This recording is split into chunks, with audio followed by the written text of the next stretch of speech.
Introducing Punchbowl News. From Anna Palmer, Jake Sherman, and John Bresnahan. News about the people who matter, for the people who matter. Join the community at punchbowl.news. Good Thursday morning. I'm Anna Palmer, founder and CEO of Punchbowl News. I'm joined by fellow founder Jake Sherman for this morning's pop-up conversation with California Democratic Senator Alex Padilla to talk about news of the day and the latest developments on Democrats' efforts to get immigration reform inserted in the reconciliation package. Senator Padilla is right in the middle of all of those talks. What a busy time on Capitol Hill. And we have no shortage of things to discuss policy-wise, politics, all the above. Before we do, we want to say a big thank you to Forward.us for partnering with us on this important conversation. A reminder, please follow us all on social media platforms at Punchbowl News. At Jake Sherman, Anna's at A. Palmer, DC. And now we'd like to turn it over to Elita Garcia, Vice President of Advocacy at Forward.us, for some remarks. Elita. Thanks, Jake and Anna. My name is Elita Garcia. Good morning, everyone from California, bright and early. I am the VP of Advocacy at Forward.us, and we are really grateful to join Punchbowl today for this pop-up conversation on immigration and reconciliation. I would be remiss if I didn't state unequivocally the urgent need for the Biden administration to stop the mass deportation of Haitian migrants at our southern border, to end Title 42, and to grant those seeking safety humanitarian parole. We are excited to be here today because after decades of inaction, we are finally at the cusp of passing significant immigration legislation that will provide relief for millions of people and is supported by a bipartisan majority of the American public. And with the fate of DACA pending in antagonistic courts, there is truly no foreseeable legislative window to kick the can to. Democrats must deliver on immigration and budget reconciliation. And I'm confident they will. I'm confident that this is the year, in great part because of Senator Padilla, who joins us today. We are currently in Hispanic Heritage Month, and when I think about my own heritage, I think about my father, Joe Garcia, who grew up in the same streets of Pacoima, California, as Senator Padilla. I think of the people there who found a way out of nothing. And so I know in the days ahead, as negotiations get intense and Punchbowl gives us the hourly play-by-play where this package will ultimately land, that the Senate Democratic Caucus and its leadership is bolstered by my senator, who gets that every billion knocked off that top line is someone's dream.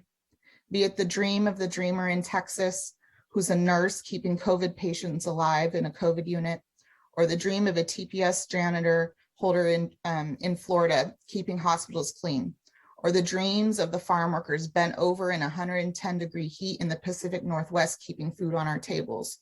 Their dreams, their safety, their sacrifice is why Democrats are prepared for this moment. They're prepared with multiple options, and they're going to do whatever it takes, because we are not taking no for an answer this year, because this is the year, this is the time. So thank you, and we look forward to a great conversation. Thank you so much, Elita. We appreciate you joining us this morning. And now we'd like to bring on Senator Alex Padilla for this important conversation. Senator Padilla, thank you so much for joining us. Good morning, Anna. Good morning, Jake. Good to be with you. All right. Well, we are going to get into immigration reform and what's happening there shortly. But before we do, I want to just at the top ask one quick question about what's happening at the border. Can you talk about this crisis and what you want the Biden administration to do when it comes to these Haitian refugees? Yeah, well, first things first, we did, along with several of my colleagues, call for the end of these Title 42 deportations. Look, as heartbreaking as the images are, two things. One, we will be asking questions about the treatment of Haitian migrants, refugees, asylum seekers, and conduct of Border Patrol personnel. We've all seen the images, so I wanted to establish that. Number two, big picture, look, it's just the most recent reminder of why we need to update and modernize our immigration laws and our immigration system. It seems like we go through something like this every year. So yes, we're past due to not just reorganize and restructure our immigration system for modern times, but finally bring about justice for many of the long-term residents of the United States that happen to be undocumented. So we're also, Senator, 1 week from a government shutdown. It's difficult to believe, but we are 7 days out. Senate's expected to take up this House-passed government funding bill, debt ceiling bill, Monday, which would leave us 3 days from a government shutdown. And in the past, frankly, Democrats have argued and Republicans have argued government shutdowns hurt the most vulnerable in our country. I think there's no doubt about that. How concerned are you that we're stumbling into a government shutdown? And I know, before you say it, I know Mitch McConnell is not for the debt ceiling. I know you guys think that's horrible and it's inconsistent. There's no doubt about that. But I wonder just how concerned you are. Look, I am concerned for precisely what you said, Jake. We know who ultimately gets hurt the most. If we go into government shutdown, maybe a short one, maybe a longer one, you'll see the stock market, spike up, spike down, like a ping pong ball. But ultimately, the people that get hurt the most are working families across the country and the most vulnerable. So we owe it to them to do everything we can to avoid a government shutdown and frankly, do the right thing, what's been done on a bipartisan basis for many times throughout our history. I do want to shed color on one dynamic, though. Yes, I know it shouldn't come as a surprise to anybody that Mitch McConnell wants to make Democrats go it alone. He's not just obstructing here. He's actively working against the debt ceiling, the credit worthiness of the United States of America because of the filibuster. We believe we have the votes to pass, to raise the debt ceiling, pass a continuing resolution, and keep the conversation going on the budget. But 60 votes for a motion to proceed. Mitch McConnell is going to get in the way of even having the discussion or debate on the floor of the Senate. It's a redo, frankly, of the obstruction to set up an independent bipartisan commission to get to the root of what led to the insurrection on January 6th. We've seen this obstruction and the consequences of the filibuster far too often. I want to ask, though, as much as the filibuster, and we can kind of take that as its own issue, but when it comes to the debt ceiling, it does seem like Democrats have been having this theoretical conversation about, the fact that they were trying to push Republicans and just say, it's inconsistent, as Jake said. But it's taken them a long time to kind of find the off-ramp. We still don't know if they're going to go down the path of just reconciliation to do their own thing. Do you think that was a miscalculation of Republicans' resolve to block Biden and Democrats? I don't think so. And we're not there yet. I know we don't have a ton of time, but there's still a little bit of time. And I think the other important bit of information to uplift in this conversation is why we need to raise the debt ceiling. We're not needing to raise the debt ceiling to cover this smart, paid for historic investment in America's infrastructure. We need to raise the debt ceiling for expenses and appropriations that have been approved in the past, especially those Trump tax cuts. So what we're facing here is the equivalent of, Mitch McConnell and Republicans and the prior Trump administration having a great steak dinner. And when the bill comes, they don't want to get the credit card out. They don't want to pay it. And so we'll figure this out. The working families across the country deserve no less. You're up for re-election. You've been in this business for a while, and we'll get to immigration in 1 second here. But I want to just ask you this question. Do you think it strikes me that the debt ceiling is not nearly as potent. People think it's just a bad vote politically. Obviously, a necessary vote from a governing point of view. But is that something that concerns you, or you think it's a little bit trumped up, not to use, no pun intended there, but a little bit overstated at the political impact? Yeah. Look, I think it's real, especially for anyone who's concerned about the fiscal standing of the country and being fiscally responsible and whatnot. But I think what most people care about is the here and now, especially in a time like this. We are still in the middle of a once in a century global health pandemic. So what have you done for me lately to help keep me safe? Do I have access to a vaccine? Are my kids back in school? What have you done for me lately in terms of my economic situation?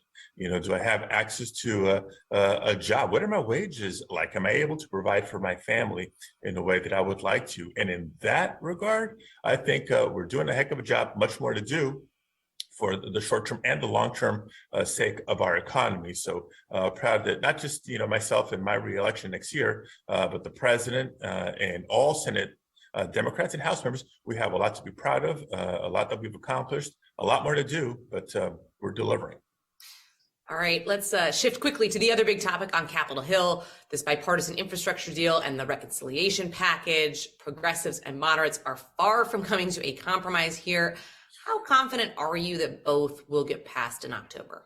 Yeah, I'm highly confident because I know that as diverse as our party is from within, across the board, people know how important this is, not politically, how important it is, not just for the president, because this is what he ran on, so many of us have talked about, but how important it is for the country.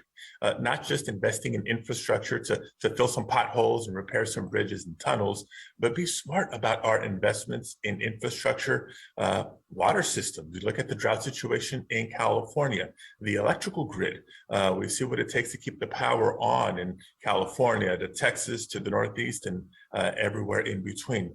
Broadband deployment through the course of the pandemic. It's not, it's not just shopping online and streaming movies. It's remote learning. It's telehealth, telemedicine. So many other ways that we rely on quality internet connections, and the human piece of this too.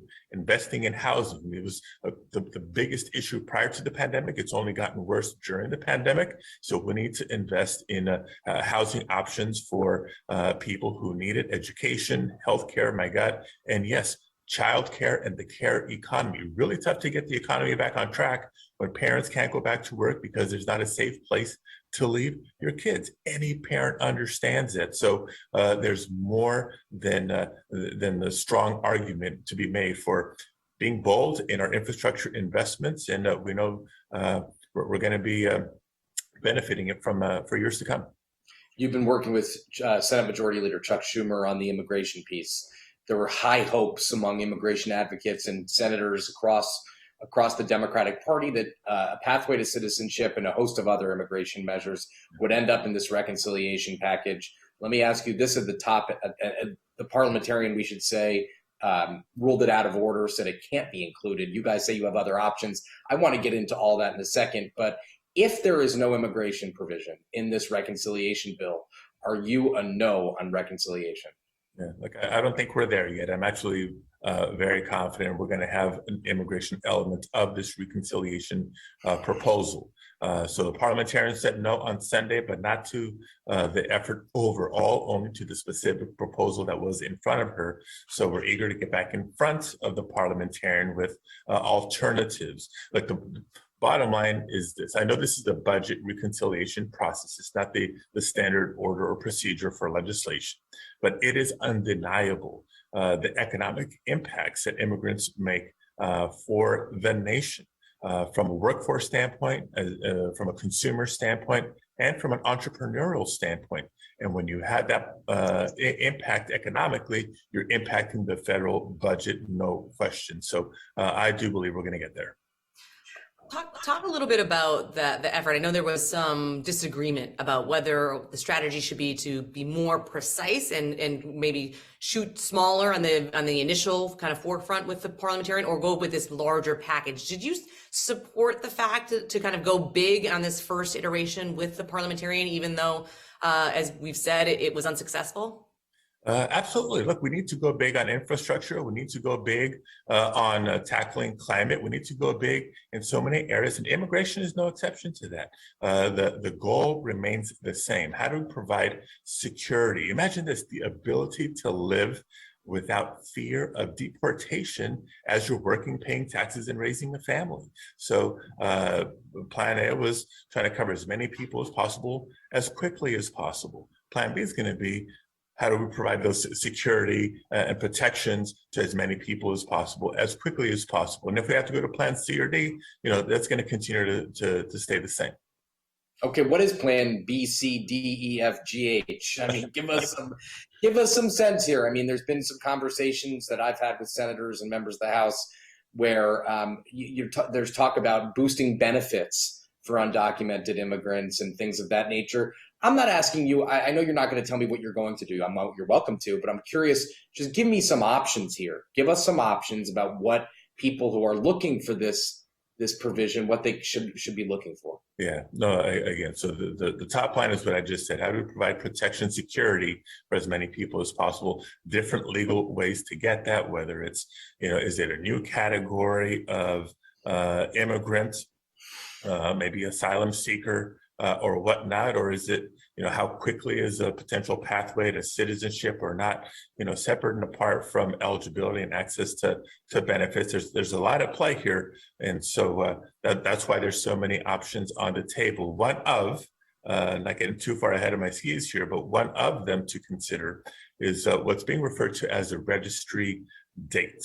It's existing law that allows for long-term residents of the country to register with the United States and provide, the ability to be in the United States legally and eventually become eligible for citizenship. It hasn't been updated in more than 30, almost 40 years, but it's something that's been adjusted several times over the course of the last century. So, reading the parliamentarians' ruling on Sunday, is that something that's more consistent with her analysis, not creating new categories or eligibility? That's one of the things that we're considering. But we'll have to make those strategic decisions soon. In fact, just later today, another convening in Senator Schumer's office, Senator Durbin, Senator Menendez, myself, others, to plot the strategy going forward. You mentioned the filibuster at the top and kind of the frustration over, things stalling in the Senate. If the parliamentarian doesn't rule immigration or even these smaller provisions like you're talking about to be germane and to be able to move forward through reconciliation, would you be in favor of getting rid of the filibuster because of that? Look, I've been in favor of getting rid of the filibuster since day one because I've seen it used to obstruct progress for far too many years. The reason that we haven't taken bolder action on climate change is because of the filibuster. The reason we're having to relitigate fundamental voting rights in America in 2021 is because of the filibuster. Yes, the reason we haven't advanced comprehensive immigration reform already is because of the filibuster. The reason that we have to continue to defend and protect equality, choice, labor protections, and so much more is because of the filibuster. Now, what do you say to your colleagues? It's curious to me, Arizona's demographics are not too dissimilar from California. There's obviously a lot of people who migrate from California to Arizona.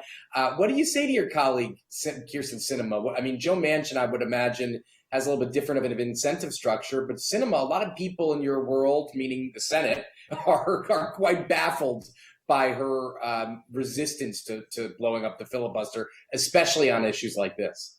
Yeah, look, whether it's Senator Sinema, Senator Manchin, or others, frankly, that I've heard, the value of bipartisanship. It's the most sustainable way to make policy because it's going to be less subject to the whims of the political pendulum swinging back and forth. I get that, and whenever you can achieve it, great.